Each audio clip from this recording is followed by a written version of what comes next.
नमस्कार दोस्तों, आपके अपने चैनल हमारे संस्कार में आपका बहुत बहुत स्वागत है। आज हम आपके लिए लेकर आए हैं पौष मास कथा अध्याय 5। लेकिन उससे पहले अगर आप हमारे चैनल पर नए हैं और अभी तक आपने चैनल को सब्सक्राइब नहीं किया है तो आप सभी से निवेदन है, प्लीज़ हमारे चैनल को सब्सक्राइब करें, वीडियो को लाइक करें, ज़्यादा से ज़्यादा शेयर करें ताकि इन कथाओं के श्रवण का लाभ और लोगों को भी मिल सके। बेल आइकन को दबाना ना भूलें ताकि हमारी आगे आने वाली वीडियो की जानकारी आपको नोटिफिकेशन के जरिए मिल जाया करे। कमेंट्स बॉक्स में जय श्री कृष्ण हर हर महादेव लिखना ना भूलें। आपका ये छोटा सा प्रयास हमारे लिए काफ़ी मददगार साबित होता है। चलिए एक बार प्यार से बोलिए हर हर महादेव। नारद जी ने कहा, श्री गणेश के स्तोत्र और उसके मनोहर पूजन को तो मैंने सुन लिया, अब मुझे जन्म मृत्यु के चक्र से छुड़ाने वाले कवच को भी सुनने की इच्छा हो रही है। श्री नारायण जी बोले, हे नारद, उस देव सभा के बीच जब गणेश जी की पूजा संपूर्ण हुई तब शनिदेव ने सबके तारनहार जगत गुरु श्री विष्णु जी से कहा। वे बोले, वेद वेताओं में श्रेष्ठ हे भगवान, संपूर्ण दुखों के विनाश और दुख की पूर्णतः शांति के लिए विघ्नहर्ता गणेश जी के कवच का वर्णन कीजिए।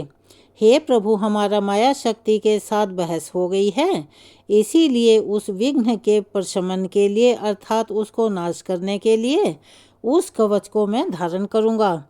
तब भगवान विष्णु ने कवच की गोपनीयता और महिमा बतलाते हुए कहा, हे सूर्यनंदन, कवच के 10 लाख जप करने से कवच सिद्ध हो जाता है। जो मनुष्य कवच सिद्ध कर लेता है वह मृत्यु को जीतने में समर्थ हो जाता है। सिद्ध कवच वाला मनुष्य उसके ग्रहण मात्र से भूतल पर वाग्मयी चिरंजीवी सर्वत्र विजयी और पूज्य हो जाता है। इस माला मंत्र को और इस पुण्य कवच को धारण करने वाले मनुष्यों के सारे पाप निश्चय ही स्वतः नष्ट हो जाते हैं। भूत प्रेत पिशाच कुष्मांड ब्रह्म राक्षस डाकिनी योगिनी बेताल आदि वाल ग्रह तथा अक्षेत्रपाल आदि कवच के शब्द मात्र से श्रवण से ही भयभीत होकर दुम दबाकर भाग जाते हैं। जैसे गरुड़ के निकट सर्प नहीं आते, उसी तरह कवचधारी पुरुषों के निकट आदि व्याधि और भय देने वाले शोक नहीं फटक सकते। अपने सरल स्वभाव वाले गुरु भक्त शिष्य को ही बतलाना चाहिए। हे शनीश्वर, इस संसार मोहन नामक कवच के प्रजापति ऋषि हैं, बृहति छंद हैं और स्वयं लंबोदर गणेश देवता हैं। धर्म अर्थ काम और मोक्ष में इसका विनियोग कहा गया है। मुनि, यह संपूर्ण कवच का सारभूत है। ओम गंग हेंग श्री गणेशाय स्वाहा, यह मेरे मस्तक की रक्षा करें। 32 अक्षरों वाला मंत्र सदा मेरे ललाट को बचाए। ओम ह्रीं क्लीं श्रीं गम, यह निरंतर मेरे नेत्रों की रक्षा करें। विघ्नेश भूतल पर सदा मेरे तालु की रक्षा करें। ओम ह्रीं श्रीं क्लीं, यह निरंतर मेरी नासिका की रक्षा करे। तथा ओम गंग गंग सुर्प करनाय स्वाहा, यह मेरे होठ को सुरक्षित रखे। षोडाक्षर मंत्र मेरे दांत तालु और जीभ को बचाए। ओम लंग श्रंग लंबोदराय स्वाहा, सदा गंड स्थल की रक्षा करें। ओम क्लीं ह्रीं विघ्न नाशाय स्वाहा, सदा कानों की रक्षा करें। ओम श्री गंग गजानना युद्धम की रक्षा करें। ओम ह्रीं विनायकाय स्वाहा, सदा पृष्ठ भाग की रक्षा करें। ओम क्लीं ह्रीं कंकाल की और गंग वक्ष स्थल की रक्षा करें। विघ्न निहत हाथ पैर तथा सर्वांग को सुरक्षित रखें। पूर्व दिशा में लंबोदर और अग्नि कोण में विघ्ननायक रक्षा करें। दक्षिण में विघ्नेश और नैऋत्य कोण में गजानन रक्षा करें। पश्चिम में पार्वती पुत्र, वायव्य कोण में शंकर आत्मज, उत्तर में परिपूर्णमयी श्री कृष्ण का अंश, ईशान कोण में एक दंत और उधर भाग में हेरम रक्षा करें। अधो भाग में सर्व पूज्य गणादि सब ओर से रक्षा करें। शयन और जागरण काल में योगियों के गुरु मेरा पालन करें। वत्स, इस प्रकार जो संपूर्ण मंत्र समूह का विग्रह स्वरूप है, उस परम अद्भुत संसार मोहक नामक कवच का मैंने तुमसे वर्णन कर दिया है। हे सूर्यनंदन, इसे प्राचीन काल में गोलोक के वृंदावन में रासमंडल के अवसर पर श्री कृष्ण ने मुझ विनीत को दिया था। वही मैंने आज तुम्हें प्रदान कर दिया है। तुम इसे जिस किसी को भी मत दे डालना, यानी किसी भी ऐरे गहरे नत्थु खैरे को मत देना। यह परम श्रेष्ठ, सर्व पूजनीय और संपूर्ण संकटों से उबारने वाला है। जो मनुष्य विधि पूर्वक गुरु की अभिरचना करके इस कवच को गले में अथवा दक्षिण भुजा में धारण करता है, वह निसंदेह विष्णु ही है। दक्षिण भुजा अर्थात दाईं भुजा पर, हे ग्रहेंद्र, हजारों अश्वमेध यज्ञ और सैकड़ों वाजपेयी यज्ञ भी इस कवच की 16वीं कला की बराबरी नहीं कर सकते। जो मनुष्य इस कवच को जाने बिना शंकर सुवन गणेश की भक्ति करता है, उसके लिए 100 लाख जपने पर भी मंत्र सिद्धिदायक नहीं होता।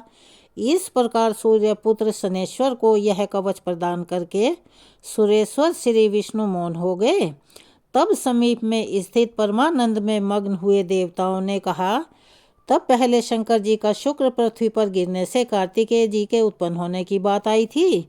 उसी के संबंध में बात छेड़ने पर श्री धर्म ने कहा, भगवान, प्रकोप के कारण रति से उठते हुए शंकर जी का वह अमोघ शुक्र धरती पर गिरा था, यह मुझे ज्ञात है। भूमि ने कहा, हे ब्राह्मण, उस शुक्र का वहन करना अत्यंत कठिन था, इसीलिए जब मैं उसका भार नहीं सहन कर पाई तब मैंने उसे अग्नि में डाल दिया। इसीलिए मुझ अबला को क्षमा कर दीजिए। अग्नि ने कहा, हे जगन्नाथ, मैंने भी उस शुक्र का भार उठाने में असमर्थ होकर उसे सरकंडे को दे दिया। भला दुर्बल और पुरुषार्थी क्या, और उसका यश ही कैसा। वायु ने कहा, हे विष्णु, स्वर्ण रेखा नदी के तट पर सरकंडों में गिरा हुआ वह शुक्र तुरंत ही अत्यंत सुंदर बालक में बदल गया। श्री सूर्य ने कहा, भगवान, काल चक्र से प्रेरित हुआ मैं उस रोते हुए बालक को देखकर जल की ओर गया, और मैं रात में ठहरने के लिए असमर्थ हूँ, अर्थात मैं तो अस्त हो गया। चंद्रमा ने कहा, हे विष्णु, उसी समय कृतिकाओं का समुदाय बद्रिकाश्रम से आ रहा था। उन्होंने उस रोते हुए बालक को जब देखा और उसे उठाकर वे अपने भवन को चली गई। जल ने कहा, प्रभु, कृतिका ने उस रोते हुए शिशु को अपने घर में लाकर और उसके भूखे होने पर कृतिका ने ही उसे अपना स्तनपान कराकर बड़ा किया। वह शिवपुत्र सूर्य से भी अधिक प्रभावशाली था। दोनों संध्याओं ने कहा, भगवान, इस समय वह बालक 6 कृतिकाओं का पोष्य पुत्र है। उन्होंने स्वयं ही प्रेम पूर्वक उसका कार्तिकेय नाम रखा है। रात्रि ने कहा, प्रभु, वे कृतिकाएं उस बालक को आंखों से ओझल नहीं होने देती। उनके लिए तो वह प्राणों से भी ज़्यादा प्यारा है, क्योंकि जो पालने वाला होता है उसी का वह पुत्र कहलाता है। दिन ने कहा, देव, जो वस्तुएं त्रिलोकी में दुर्लभ हैं और अपने स्वाद के लिए प्रशंसक को खिलाती हैं, जब उस सभा में उन सभी लोगों ने प्रसन्न मन से श्री हरि से ये कहा, तब उनके कथन को सुनकर मधुसूदन संतुष्ट हो गए। पुत्र का पूरा समाचार पाकर देवी पार्वती का मन भी खुशी से खिल उठा।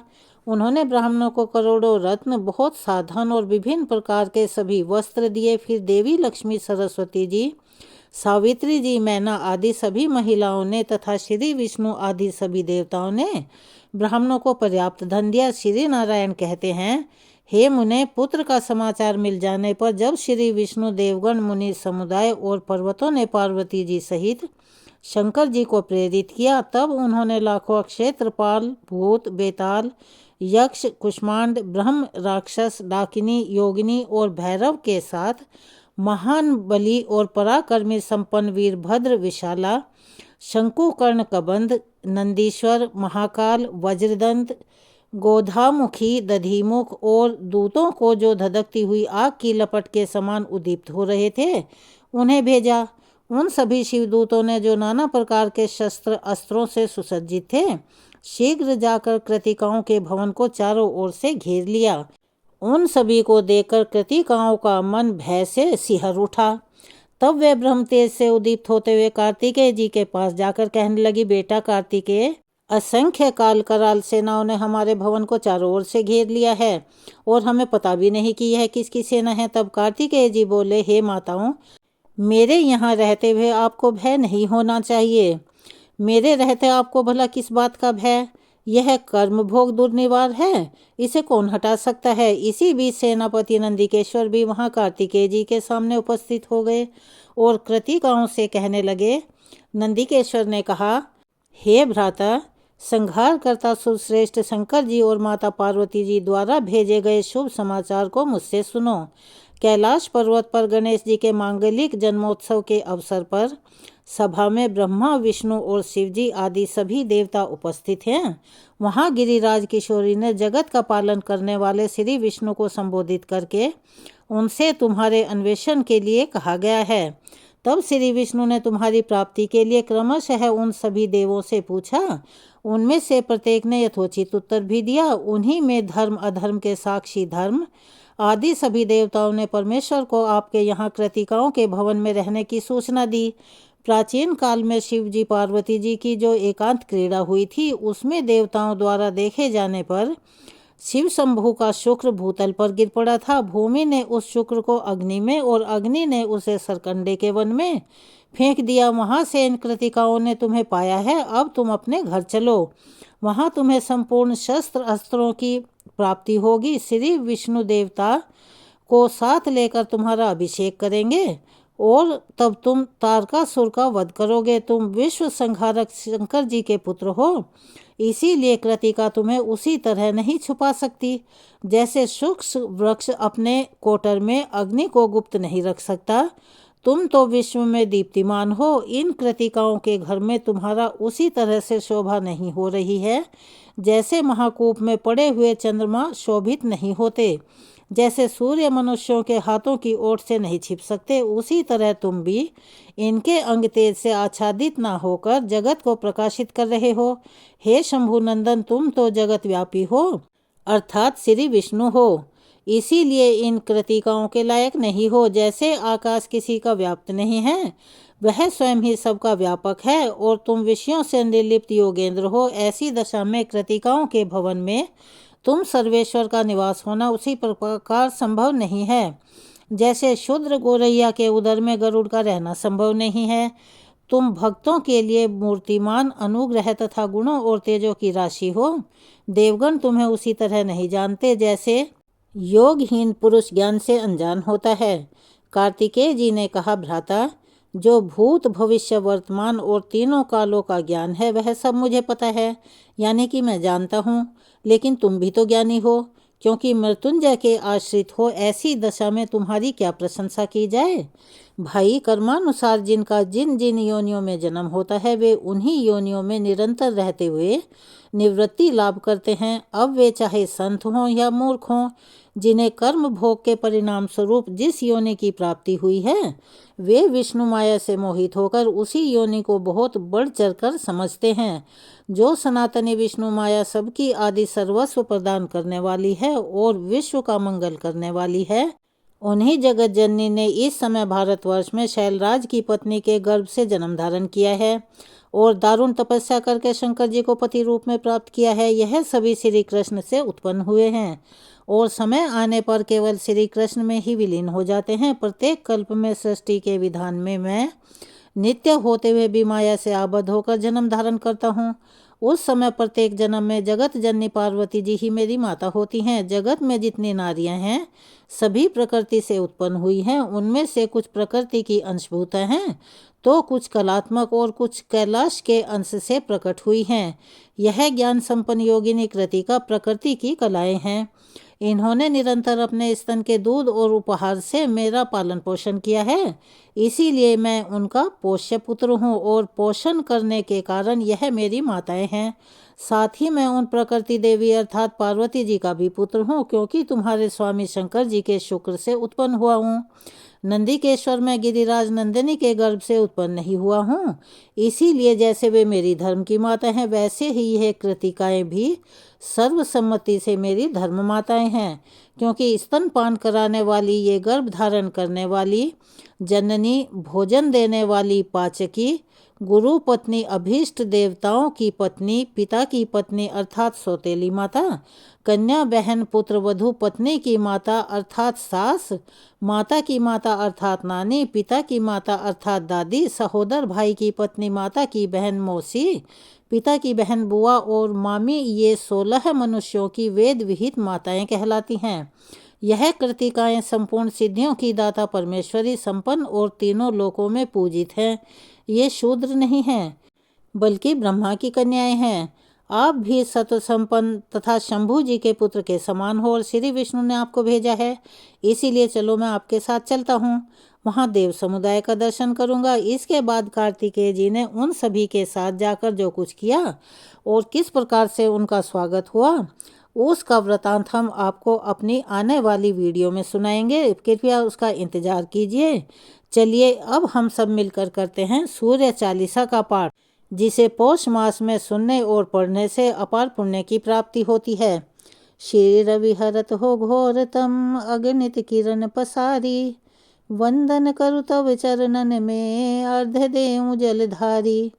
सकल सृष्टि के स्वामी हो सचराचर के नाथ, निस दिन होत तुमसे ही होवत संध्या प्रभात। जय भगवान सूर्य तमहारी, जय खगेश दिनकर शुभकारी।